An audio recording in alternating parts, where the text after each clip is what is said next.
Direct and indirect reduction techniques. We differentiate between direct and indirect reduction techniques.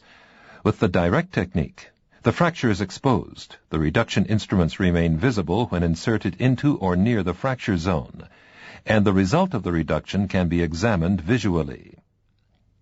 With the indirect reduction technique, the fracture is not exposed and the reduction is usually achieved by longitudinal traction, sometimes using reduction instruments inserted through the skin. The result of the reduction is then checked by X-ray, arthroscopy, or computer. The choice of technique depends on the location and fragmentation of the fracture and the degree of damage to the soft tissues. Technique with two-pointed reduction forceps.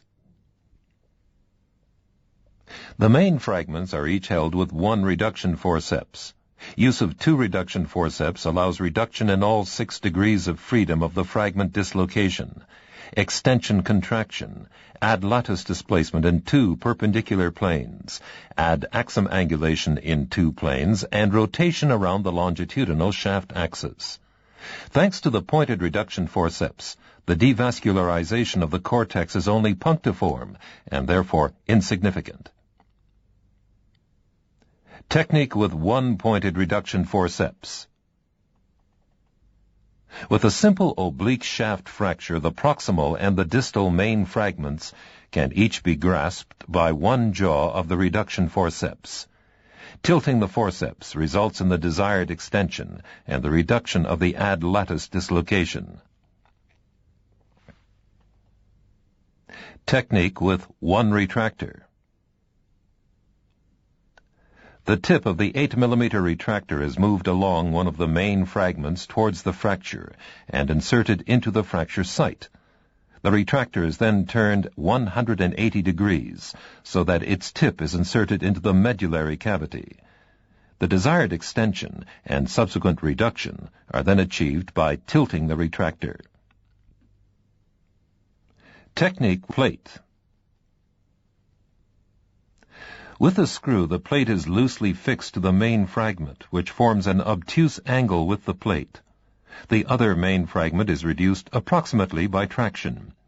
By tightening the screw, the correct reduction of the fragments is achieved. This technique, described by Weber, is now widely used, especially for the reduction and fixation of the fibula in the presence of a type B malleolar fracture. Anti-gliding plate for a type B malleolar fracture. The 1/3 tubular plate is applied dorsally. The fracture is reduced by tightening the first screw in the proximal main fragment.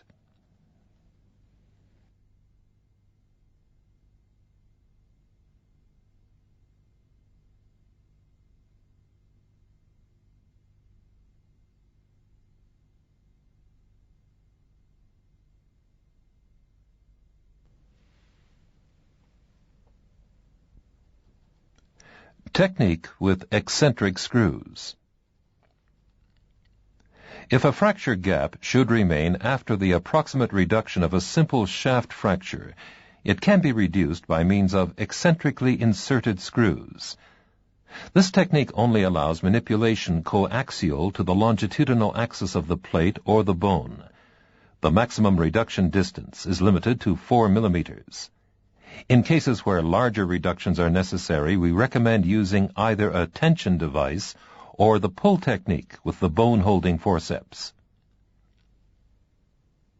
Push and pull technique. For the fine adjustment of a simple fracture, the fragments are often distracted and then compressed. This can be achieved with the tension device or the bone spreader and the bone-holding forceps. The tension device is fixed to the end of the plate with a monocortical screw, and the hook is hinged onto the end of the plate. The fracture is distracted by spreading the tension device.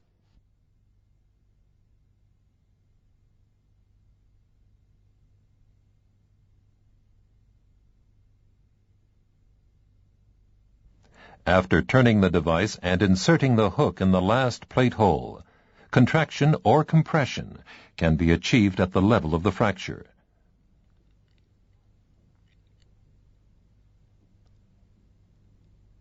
The same can be accomplished with the bone spreader and the bone holding forceps. Technique using a provisional cerclage wire.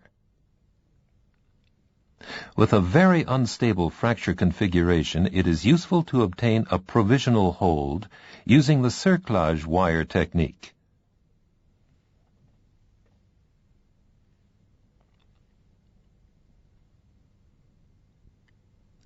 While the wire is being passed round and tightened, reduction is maintained by a reduction forceps or an assistant. As with all the techniques shown so far, this may result in some devitalization from soft tissue stripping.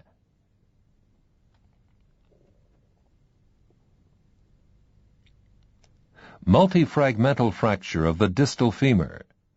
Reduction and fixation with a submuscular condylar plate. First, the blade seat is prepared for the planned condylar plate. The main difficulty here is to achieve the correct flexion-extension alignment of the short distal main fragment. A joystick K-wire inserted percutaneously in the sagittal plane can be of help, since the distal fragment can first be brought into full extension relative to the tibial plateau.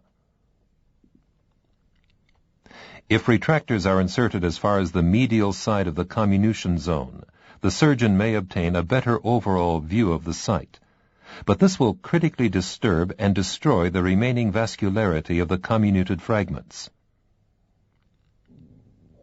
A second 2.5 mm K-wire has been inserted into the distal main fragment to serve as a joystick. The condylar plate is inserted from the distal direction under the layers of the vastus lateralis muscle, with the blade facing in the lateral direction. When the plate is positioned as far proximal as necessary, it is carefully rotated 180 degrees in order to insert the blade into the bone. The shaft fragment must usually be dislocated slightly in the lateral direction. The plate-holding instrument is mounted onto the plate. The problem lies in the correct insertion of the blade into the prepared canal, since the condylar plate stands away from the femoral shaft, which creates a divergence between the blade and the bone canal. The bring the piano to the chair technique is now applied. The distal main fragment is aligned with the blade by abducting the lower leg. A joystick can also be used. The blade of the condylar plate is then pressed into the bone manually. The correct axial alignment of the femur and the partial reduction of the fragments within the comminution zone are then achieved by distraction, soft tissue taxes. Traction is created either manually with the femur distractor or using a fracture table. The comminuted fragments must not be exposed. It's neither necessary nor wise to finely reduce the fragments with a dental hook.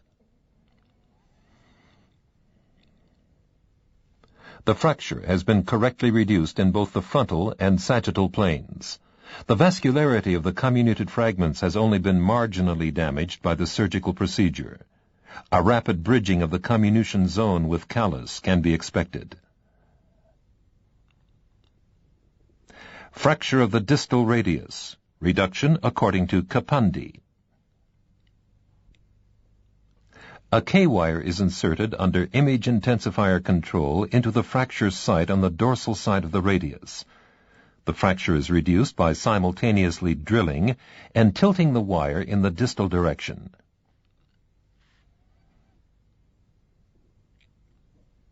The final fixation is achieved by perforating the far cortex with the same wire.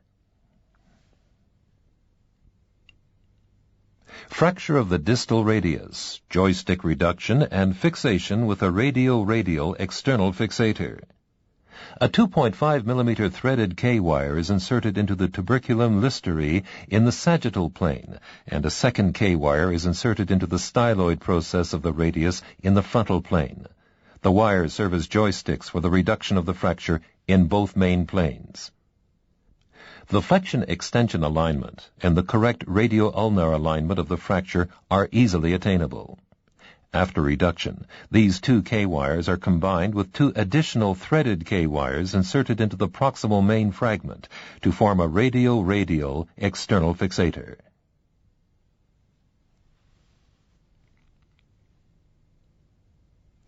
Split fracture of the lateral tibial plateau. The reduction can be performed under open or arthroscopic reduction control. Fracture reduction with the large pelvic reduction forceps with pointed ball tips. The tips of the forceps are inserted through small stab incisions. Final reduction in the presence of a medullary nail. In the event of a persisting malalignment following medullary nailing of a fracture of the lower leg, final reduction can be accomplished before insertion of the locking bolts by means of a pointed reduction forceps inserted through the skin. The reduction can also be forced by using a miss-a-nail screw.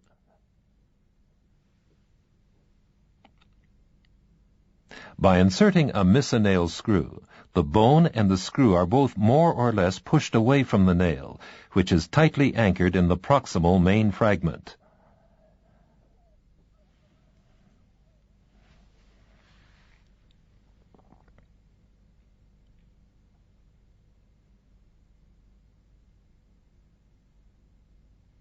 Reduction techniques for the pelvis.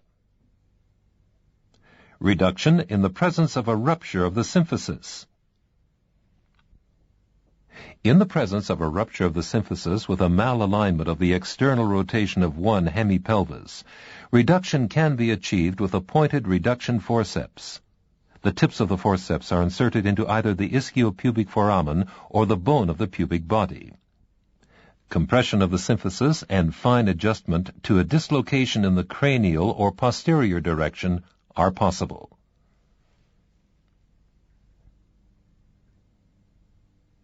Bilateral type B lesion of the pelvic girdle. With this lesion, there is a malalignment of the external rotation of the right hemipelvis and a malalignment of the internal rotation of the left hemipelvis. There is also a flexion malalignment of the left hemipelvis. The reduction is accomplished by internal rotation of the right and external rotation of the left hemipelvis.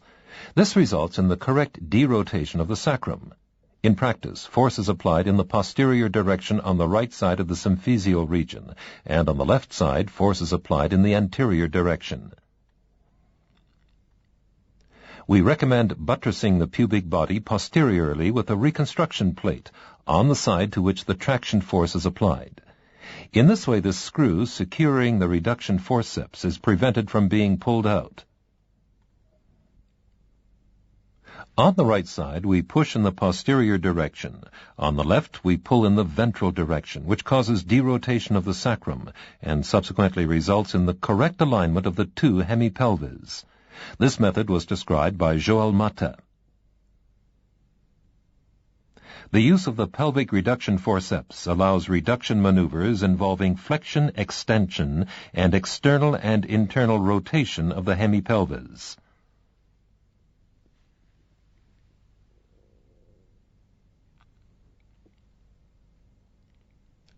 Transverse fracture of the left acetabulum.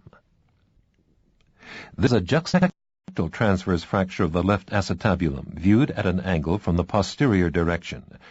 The distal main fragment is dislocated by either abduction-adduction or external-internal rotation. A shunt screw is inserted, oblique in two planes, into the body of the ischium and will serve as a reduction joystick.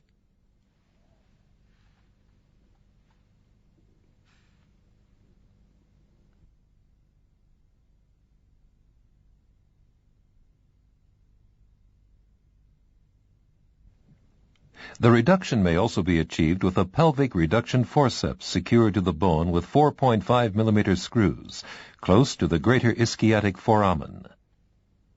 Distraction or compression of the fracture is possible, as is external-internal rotation. Combined maneuvers consisting of distraction, derotation, and abduction are often required for the exact alignment of the main fragments. High fracture of the anterior column of the right acetabulum.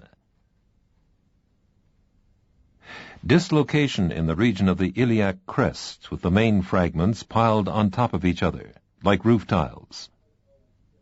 The tip of the retractor is moved along the inside of the ilium and guided through the fracture to the lateral side of the ventral fragment. By turning the retractor 180 degrees, the stable fragment on the posterior side is reached. The retractor is then tilted in the ventral direction. The convexity of the retractor pushes the ventral fragment into the correct position. The reduction maneuver can also be performed directly on the iliac crest with the pointed reduction forceps. For better stability of the reduction forceps, two convergent oblique holes are drilled into which the tips of the forceps can be inserted.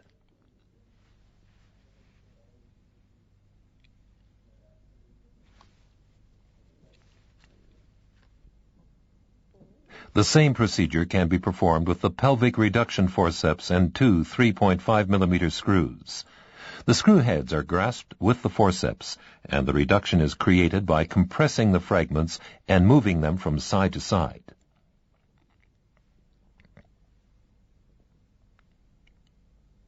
Exercise 1.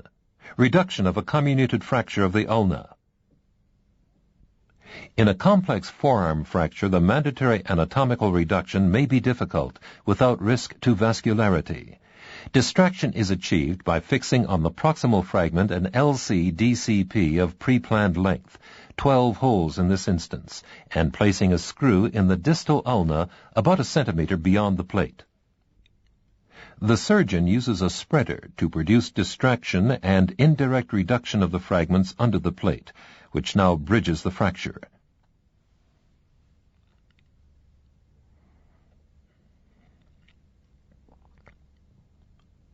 A standard forearm approach will be needed. Risk to the vascularity of the fragments is diminished because none of the fragments is handled directly. Of course, the radius must also be fixed.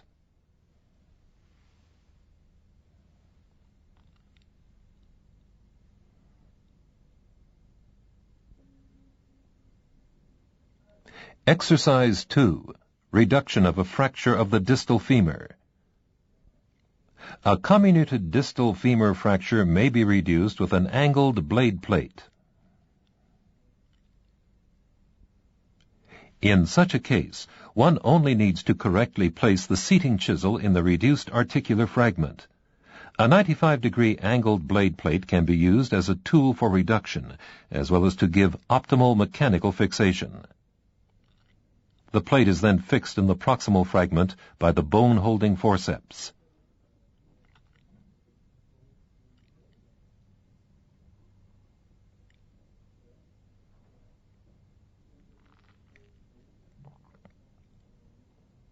The articulated tension device is then placed in distraction mode, and the articular fragment is distracted to allow reduction of the medial butterfly fragment. Following the reduction of the medial butterfly, the articulated tensioner is placed in a compression mode.